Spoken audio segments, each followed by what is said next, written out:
Hello बच्चा party, welcome back to my channel first step to study. कैसे हैं आप सब? उम्मीद है आप सब ठीक होंगे और अच्छे से पढ़ाई कर रहे होंगे। आज की पढ़ाई हम भी शुरू करते हैं। आज का हमारा टॉपिक है संज्ञा। आज हम इसके बारे में पढ़ेंगे। संज्ञा क्या होती है, कैसे होती है और कितने प्रकार की होती है, ये सब हम पढ़ेंगे। संज्ञा का इंग्लिश मीनिंग है बच्चों नाउन, यानी कि नाउन किसे कहते हैं, संज्ञा क्या होती है, ये सब हम आज पढ़ेंगे। अब संज्ञा या नाउन किसे कहते हैं बच्चों? जिन शब्दों से किसी व्यक्ति, वस्तु, स्थान या गुण, अवस्था और भाव आदि का बोध होता है, मीन्स उसकी जानकारी मिलती है, उसका ज्ञान मिलता है, वो शब्द क्या कहलाते हैं? संज्ञा कहलाते हैं। इंग्लिश में हम इन्हें नाउन कहते हैं। इन्हें हम ऐसे समझेंगे जैसे राम, मोहन और राहुल, ये क्या है? किसी व्यक्ति के नाम हैं। तो इनसे हमें क्या पता लगा? ये इनकी संज्ञा है। क्या है? संज्ञा है। नेक्स्ट है वस्तु, यानी कि कौन? फोन भी एक वस्तु है। गिलास, मेज, ये क्या है? ये चीज़ें हैं कुछ। और दूसरा है दिल्ली, आगरा एंड गोवा, ये क्या है? शहरों के नाम है, यानी कि स्थान है। हंसना, रोना और जागना, ये क्या है?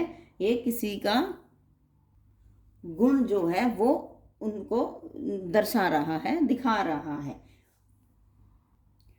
और खट्टा, मीठा और कड़वा, ये क्या है? किसी चीज़ की अवस्था बता रहा है कि कोई चीज़ खट्टी है, मीठी है या कड़वी है, ये उसकी अवस्था या बता रहा है। संज्ञा के प्रकार जो हैं, भेद जो हैं, वो कितने प्रकार के होते हैं? 3 प्रकार के। और वो कौन कौन से हैं? व्यक्तिवाचक संज्ञा, जातिवाचक संज्ञा और भाववाचक संज्ञा। तीनों क्या है? व्यक्तिवाचक संज्ञा यानी कि प्रॉपर नाउन, ओके, एंड जातिवाचक संज्ञा मीन्स कॉमन नाउन, और भाववाचक संज्ञा एब्स्ट्रैक्ट नाउन हम इन्हें इंग्लिश में कहते हैं। बच्चों, हिंदी व्याकरण के अनुसार व्यक्तिवाचक संज्ञा, जातिवाचक संज्ञा और भाववाचक संज्ञा 3 प्रकार की संज्ञाएं हैं, नाउन्स हैं, जो हम हिंदी व्याकरण में, लेकिन आजकल हम लोग इंग्लिश ग्रामर भी पढ़ते हैं, तो इंग्लिश ग्रामर में 2 और जो संज्ञाएं हैं वो हमारी इस सब्जेक्ट में जोड़ दी गई हैं, और वो हैं समूहवाचक संज्ञा और द्रव्यवाचक संज्ञा। इन्हें हम इंग्लिश में कहेंगे कलेक्टिव नाउन और मटेरियल नाउन। मीन्स इन दोनों को मिलाकर अब हमारी संज्ञा कितने हैं? 5 प्रकार की हो गई है। तो संज्ञा के प्रकार कितने हुए? 5 प्रकार। आइए अब हम इन्हें एग्जाम्पल के तहत देखते हैं। बच्चों, उदाहरण देखिए। व्यक्तिवाचक संज्ञा किसे कहते हैं? व्यक्तिवाचक संज्ञा किसी विशेष व्यक्ति, स्थान या वस्तु के नाम को व्यक्तिवाचक संज्ञा कहते हैं। जैसे Mahatma Gandhi, doctor B R Ambedkar, Nehru, Mumbai, Holi, ये किसी व्यक्ति और किसी जगह का प्रॉपर नाम है। महात्मा गांधी कौन है? हमारे राष्ट्रपिता। डॉक्टर बी आर अम्बेडकर हमारे फर्स्ट कानून मंत्री जो हैं। नेहरू, मुंबई एक शहर का नाम है। होली एक फेस्टिवल या फिर त्योहार का नाम है। तो यहाँ किसी प्रॉपर जो चीज़ है, जैसे Mahatma Gandhi, doctor B R Ambedkar, इनका किसी प्रॉपर जो व्यक्ति विशेष है उसका नाम लिया गया है, और वो हम क्या कहेंगे? व्यक्तिवाचक संज्ञा, क्योंकि यहाँ एक प्रॉपर व्यक्ति या प्राणी या फिर स्थान या जगह जो है, मुंबई, होली या किसी त्योहार का नाम लिया गया, तो हम इसे क्या कहेंगे? व्यक्तिवाचक संज्ञा।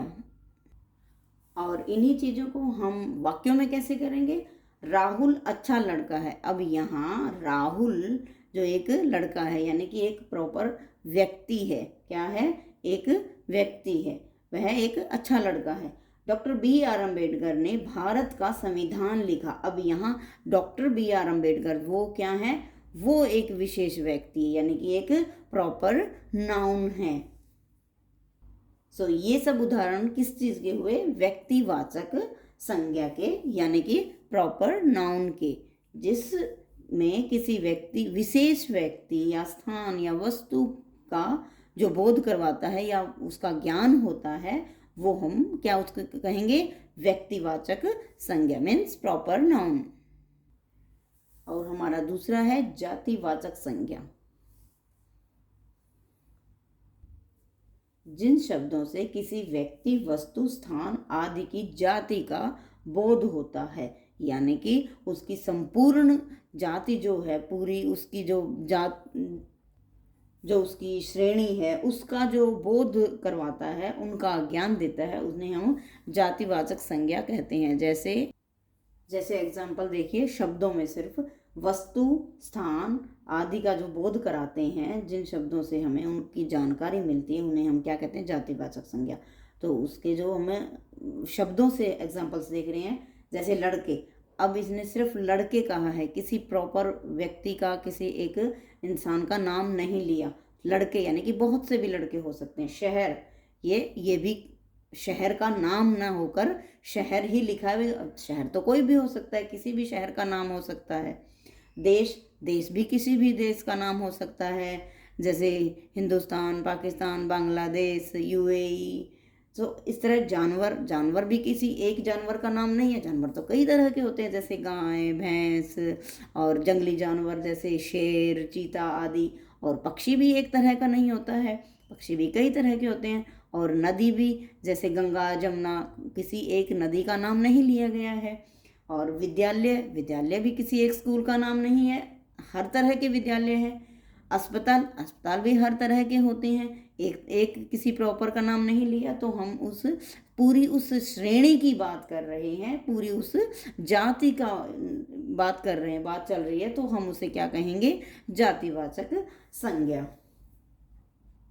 और जातिवाचक संज्ञा को हम इंग्लिश में क्या कहेंगे? कॉमन नाउन, यानी कि किसी एक प्रॉपर जाति या श्रेणी का जो बोध करवाते हैं, उसे हम क्या कहेंगे? जातिवाचक संज्ञा। जैसे वाक्यों में भी देखिए इसके एग्जाम्पल, यानी कि सेंटेंसेस में, निशा विद्यालय जाती है। अब निशा स्कूल तो जा रही है, बट कौन से स्कूल जा रही है ये मेंशन है, किसी भी विद्यालय का, यानी कि पूरी श्रेणी की बात हो गई है। राहुल किताब पढ़ रहा है, यानी कि राहुल पढ़ तो रहा है किताब, लेकिन कौन सी किताब पढ़ रहा है ये मेंशन नहीं है। तो इसमें सारी किताबों का नाम है, इसीलिए उस किताब जो जाती है, किताब की जो श्रेणी है, उसका पूरा जो नाम है, ये किस में आएगा? जातिवाचक संज्ञा में। सो इसका मतलब क्या हुआ कि सभी चीज़ों के लिए एक कॉमन नाम दिया जाता है। उन श्रेणी को, जो एक कॉमन, जो इसकी जाति जो बता रहा है, उसे हम क्या कहते हैं? जातिवाचक संज्ञा। अब जैसा कि हमने बताया था कि जातिवाचक संज्ञा के दो प्रकार बताए, जो कि इंग्लिश के प्रभाव में आकर है। कौन सा? एक कलेक्टिव नाउन और दूसरा मटेरियल नाउन, यानी कि समूहवाचक और द्रव्यवाचक। तो समूहवाचक, उसका ए पार्ट, वो क्या है? समूहवाचक संज्ञा। तो अब हम क्या करेंगे? समूहवाचक संज्ञा वह संज्ञा जिनसे एक ही तरह के व्यक्तियों या वस्तुओं के समूह या झुंड का बोध होता है, उन्हें हम क्या कहते हैं? समूहवाचक, या इंग्लिश में कलेक्टिव नाउन। क्या कहते हैं? Collective noun.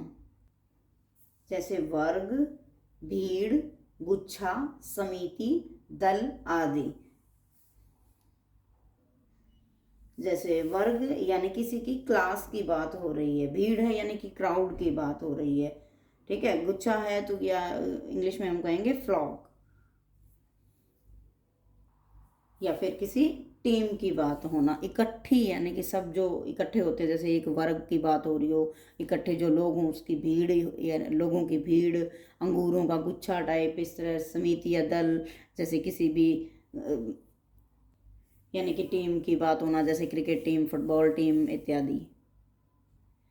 जैसे कि भेड़ों का झुंड, सैनिकों का जत्था, पर्वतों की श्रृंखला, यानी कि ये किसी समूह या समुदाय की जो बात है वो हो रही है, उनको इकट्ठा करके बोला गया, उसको समूहवाचक संज्ञा जो है वो कहते हैं।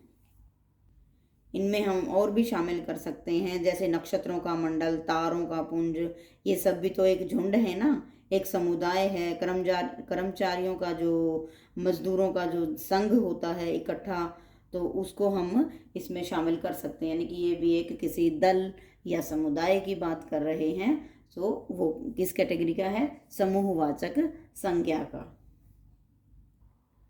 द्रव्यवाचक संज्ञा किसे कहते हैं? वह संज्ञा जिससे किसी धातु, अधातु, तरल या ठोस पदार्थ का बोध होता है, उन्हें हम क्या कहते हैं? द्रव्यवाचक संज्ञा या मटेरियल नाउन।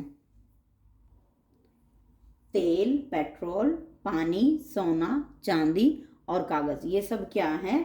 द्रव्यवाचक संज्ञा, यानी कि ये मटेरियल नाउन्स हैं।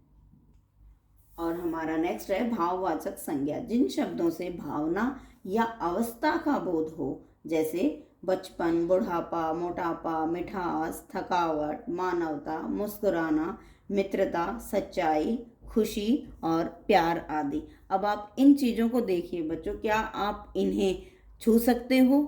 नहीं, क्योंकि बचपन है, बचपन को आप सिर्फ महसूस कर सकते हो, फील कर सकते हो। बुढ़ापा भी, मोटापा भी, मिठास भी, थकावट भी, मानवता भी, मुस्कुराना। अब मुस्कुराना क्या? हंसना, क्या हैप्पी होना, क्या आप उसे छू सकते हो? नहीं। सो मित्रता, मित्रता यानी कि दोस्ती। अब आप इसको, दोस्त को छू सकते हो, बट उस दोस्ती की जो फीलिंग है, उस फीलिंग को नहीं छू सकते। सच्चाई, खुशी और प्यार, ये कुछ ऐसे शब्द यानी कि जो भाववाचक संज्ञा है वो क्या है? फील करना है, फीलिंग्स है, न कि ये एक, ना ही आप इसको छू सकते हो, ना ही आप इसको देख सकते हो, तो फिर उसे आप सिर्फ फील कर सकते हो। सो इस फीलिंग को हम क्या कहेंगे? भाववाचक संज्ञा यानी एब्स्ट्रैक्ट नाउन।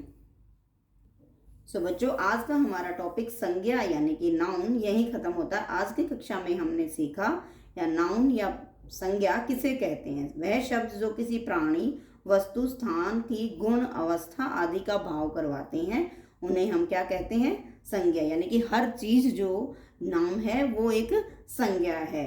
और संज्ञा कितने प्रकार की होती है? हिंदी के अनुसार हमारी संज्ञा 3 प्रकार की होती है। कौन कौन सी? व्यक्तिवाचक, जातिवाचक और भाववाचक संज्ञा। और इस जातिवाचक में से ही इंग्लिश के प्रभाव से 2 संज्ञाएं जो हैं वो और निकली है। कौन सी? समूहवाचक और द्रव्यवाचक संज्ञा, यानी कलेक्टिव नाउन और मटेरियल नाउन। सो आज की कक्षा जैसे proper noun, common noun, collective noun, material noun और एब्स्ट्रैक्टेड नाउन, इनको हम एक्सप्लेनेशंस के तहत देखा। हमने देखा व्यक्तिवाचक संज्ञा। व्यक्तिवाचक संज्ञा किसे कहते हैं? किसी विशेष व्यक्ति, स्थान या वस्तु के नाम को व्यक्तिवाचक संज्ञा कहते हैं, जैसे महात्मा गांधी वगैरह। और जातिवाचक संज्ञा क्या है? जिन शब्दों से किसी व्यक्ति, वस्तु, स्थान आदि की जाति का बोध होता है, उन्हें हम क्या कहते हैं? जातिवाचक संज्ञा। और जातिवाचक संज्ञा के ही 2 रूप हैं, समूहवाचक संज्ञा और द्रव्यवाचक संज्ञा। और समूहवाचक संज्ञा क्या होती है बच्चों? वह संज्ञा जिनसे एक ही तरह के व्यक्तियों, समुदाय या समूहों का ज्ञान होता है, उन्हें हम क्या कहते हैं? समूहवाचक संज्ञा। जैसे भेड़ों का झुंड, सैनिकों का जत्था, ये दल, समिति, भीड़ आदि क्या है? समूहवाचक संज्ञा है। और द्रव्यवाचक संज्ञा कौन सी है? वह संज्ञा जिससे किसी धातु, अधातु, तरल, ठोस पदार्थ आदि का बोध होता है, उन्हें हम क्या कहते हैं? द्रव्यवाचक संज्ञा। जैसे तेल, पेट्रोल, पानी, सोना, चांदी आदि। और हमारा है नेक्स्ट वन, भाववाचक संज्ञा। जिन शब्दों से भावना या अवस्था का बोध हो, उन्हें हम क्या कहेंगे? भाववाचक संज्ञा। जैसे बचपन, बुढ़ापा, मोटापा, मित्रता, सच्चाई, खुशी या प्यार आदि। सो आज का हमारा टॉपिक नाउन यानी जिसकी परिभाषाएं सब proper noun, common noun, collective noun, material noun, abstract noun, इन सभी को हमने एग्जाम्पल के तहत देखा। आशा करती हूँ आपको समझ आया होगा। सो बच्चों, मिलते हैं हमारे नेक्स्ट टॉपिक पर। Till then, bye bye.